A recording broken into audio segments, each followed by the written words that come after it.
Hey everybody, welcome back to another episode of Not Your Average Joel. So we are on episode 20 already, and so far things have been going really good and really smooth. I've been enjoying it to hear from other people's perspectives on different topics. And today is actually going to be a new topic with a new face here on this podcast. So this is Tony. I've known him for a few years. We actually met back in my junior or senior year back at UAB. We were both taking computer science classes. So, like, one semester, I think we did have like two or three classes together. So, I would see him pretty often. And then we would keep up with each other through social media after we graduated. So, this is our first kind of seeing each other since graduation, which I can't believe it's already been going on 4 years. So, time flies.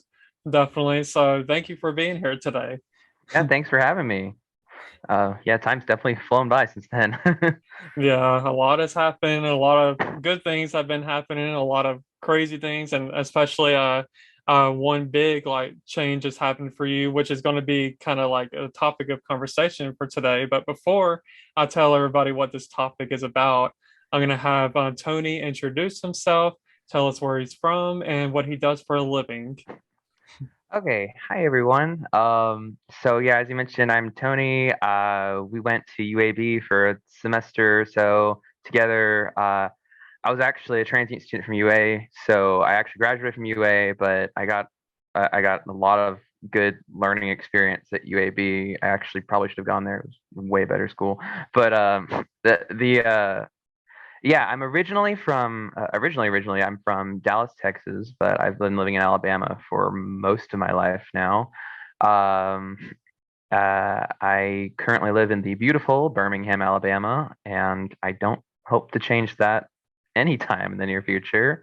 Um, yeah, so I'm currently working as a software engineer slash developer slash sometimes database engineer. um, Many hats, master of none, uh, code ninja kind of guy. As that's the field that we were studying UAB. So I've been doing that for since we graduated. I think you said you graduated in fall of 2018 too, right? Mhm. Yeah. So we both escaped the college beast at that time, and now we're both working there. So yeah, that's about what I'm doing, and now we're here to talk about. Well, I'll let you say. Yeah, so one big change that has happened in his life within the past couple years or so is that he actually got a new house. So our topic of today is actually going to be on real estate. So I know people may be thinking like when you say real estate, do you mean from like the real estate agent side of things, like as far as the broker side? My answer to that is no. I just couldn't think of like I just like the way the name real estate. It just sounded better than buying a new house. Like I just didn't want that being the name of the topic. So it's actually going to be more on the side of like what goes into getting a house. Like, so whether it's new, whether it's you're building a house from the ground up, having someone build a house from the ground up, or like if you're going into a house that's already been built, stuff like that. So, and I have no experience with this because I actually still will live with my parents, but one day I do hope to move out. And I definitely don't really have much, any, I hardly know anything about real estate and what goes into purchasing a house, like what all stressful things come out of it. I hear that it's crazy. I hear about the housing market being crazy, whatever that means. So hopefully I get all of these questions answered as we go about this episode. And I hope that it's informative not only for me, but for other viewers out here that may have little to no clue as to like what goes on in the housing market and real estate side of things. So I think we're going to go ahead and jump into our first question. So I know a tad bit about this first question only because my dad is a broker, like part time. He works at Coca-Cola, which is where I work at as well. But he also does a little bit of real estate on the side. But I was just kind of curious of like just to get a better like clear understanding of it. If you can explain to me like the process of like the process of getting a new house, like what kind of steps happen throughout the whole process. Okay, so the very first thing that you need to do is you need to understand, or like you need to determine or ascertain, because this is going to be very different, and this is the difficult thing about any kind of big decision. There's a lot of moving parts, but the very first thing that you need to determine is like, okay, who's going to be owning the house? Like if it's like you buying a house for yourself, or if there's a spouse involved. Because if you're married, I think that you're like legally required to both be technically a part of the pre-approval process, as they call it. And what that basically means is that they're going to have a bunch of financial people go in and investigate what's called your debt to income ratio, which is basically saying, here's how much money you have, and then here's how much debt you currently have, and how much debt that you would be incurring based on if you're having a mortgage.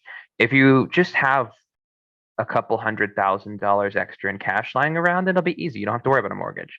But that's not the case for most people. Um, and so really the process of buying a house a lot of times intertwined with the process of really applying for a mortgage, because that's the choice that most people go with. And especially for first time home buyers, there's specific programs like that will get you into what's called an FHA loan, which is federal housing assistance, I think is what it's called. I don't quote me on that.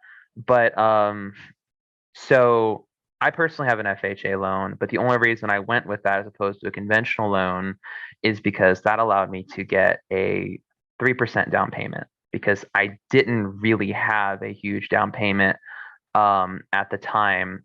And so the very, very, very first step that you even whenever you're just kind of flirting with the idea of wanting to buy a house is, I mean, some people will have like a specific realtor that they know or they prefer, or maybe someone referred them, like a friend or family member. Um, and you can approach it a couple of ways. You don't necessarily need a realtor. I highly recommend getting one just because ours literally saved us so many times. Um, Not everyone has that experience, but so like you can if you want to, like it could be as involved or as uninvolved as you want. You're going to want it to be more involved for your own safety, your own contingency. But like if you wanted to, you could go to like an open house. Like you'll see them around neighborhoods. They'll be like, here's our house, here's what we're thinking, a ballpark where we want it. And if you just have oodles of money, you can go and say, okay, I'll take a look, say I like that house, I want to put an offer in on it. But typically speaking, what you'd want to do if you don't have that money, if you have a mortgage, you need to get pre-approved for a loan. And the pre-approval process is different depending on who your bank who's backing you is.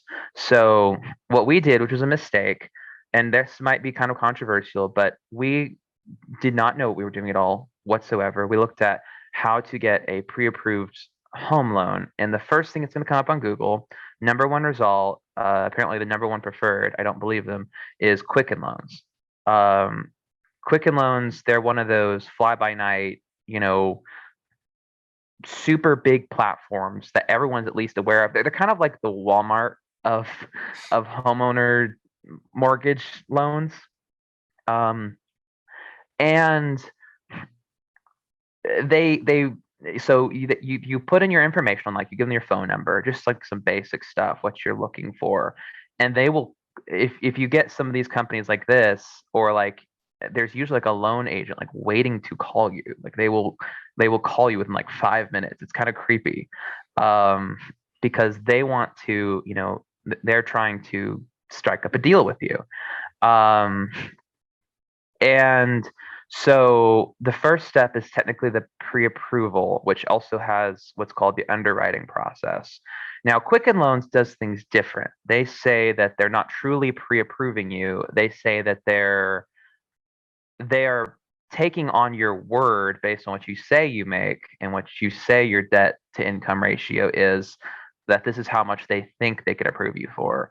And because of that, whenever you get to the process where you make an offer on a house and then say the seller of that house decides to accept your offer, they have to undergo what's called the underwriting process, which is the fancy financial term for validating all of your information is real and legit, and then submitting it to like the I think like the credit bureaus and like a bunch of other like federal agencies and stuff. I don't remember exactly the details of it, but the underwriting process is a big part of how you determine this loan is going to be legitimate, and then the bank that is basically sponsoring you to buy a house is gonna be willing to do so, because like a big thing which they said in all their paperwork you had to sign like 10 times was that the reason they get so many federal agencies involved in all of this, which I'm not going to rant about that, but their claim is that it's about, preventing, like where did this money that you have come from? Are you a terrorist? Have you been money laundering? Have you been embezzling? They try to catch that at all those levels, and really, it's just their way to get into your business. But the that's that's what they claim, and so the underwriting process for Quicken Loans doesn't happen until the very last minute. Whereas if you go with a more legitimate, like we ended up picking a local bank in the end when we switched from them to a local bank, which made everything so much easier and actually got us lower rates than Quicken Loans. Um, and they they had us properly pre-approved so much faster, and it was just um, that was definitely a whole other experience. But so basically you have to decide like whether you're going in on this loan with someone else or not. See, for me personally, I had already been living with my partner for, I guess, like a year or so at that point, and so we were not legally married yet, so I could put this all on my name, but like, so we didn't have to worry about like the credit for both of us. It was just my credit. So like when it came time to, because moving is expensive, getting new things for a new house is expensive. Like you don't realize just how much stuff you got to buy to, like, I think it's just like you go on like your inaugural, even when you're moving into an apartment, it's the same thing. You go on your inaugural shopping trip and you're just like, oh, I need this and that and this and that because I don't have anything. It's a clean slate. Um, that and getting like a lot of our we had to like buy a lawnmower, like we have a lawn to take care of now. We had to get like a weed eater, a leaf blower, just little things that we had no reason to own before because we had both been living in apartments, and we have land to take care of now. And similarly, there's just like we had to go end up like buying and replacing like a bunch of the door locks and stuff like that because like they didn't leave all the keys for us here. Just weird little things you don't think are going to be a problem. Or I think the worst thing, the most egregious thing was that when we got here, um, I guess that they had made some quick fixes because they were trying to make it look good to potential buyers because this house had been sitting on the market for a few years because it's on a dead end street. We got really lucky. Um, but uh, the eyes on the stove, they'd spray painted them to try to cover up damage. And so we're trying to cook something on our first nights here, and there's like toxic odor coming up from the stove. And it was like, golly, like, okay, I guess we got to buy some new of those things of those too. And they add up really quick. So, it really helps actually, that when we're talking about like moving into the house, that we could have all of that on my name so that when it came time for us to, like we ended up taking out another loan to kind of help with all these expenses and moving and all the stuff that just goes with it. Um, which, it ended up being like one of the first things I paid back since then. Just to get us kind of squared, set, like, okay, yeah, that's all the moving expenses. Now we're focusing on, home improvement, but that's a whole other thing. But so it really helps to have, I know not everyone has that option. I know a lot of people typically get married before they move into a house together, but it can help doing it in other ways. Or I know something that's more common for this generation, people like millennials will never ever be able to have a house completely on their own. So if they have like friends that they really trust or something, or they want to have like a big group of people, they have to decide who is going to be the who's going to be on the deed, who's going to be on the mortgage, who's going to be financially held accountable in the case that they default on their loan, which is the mortgage.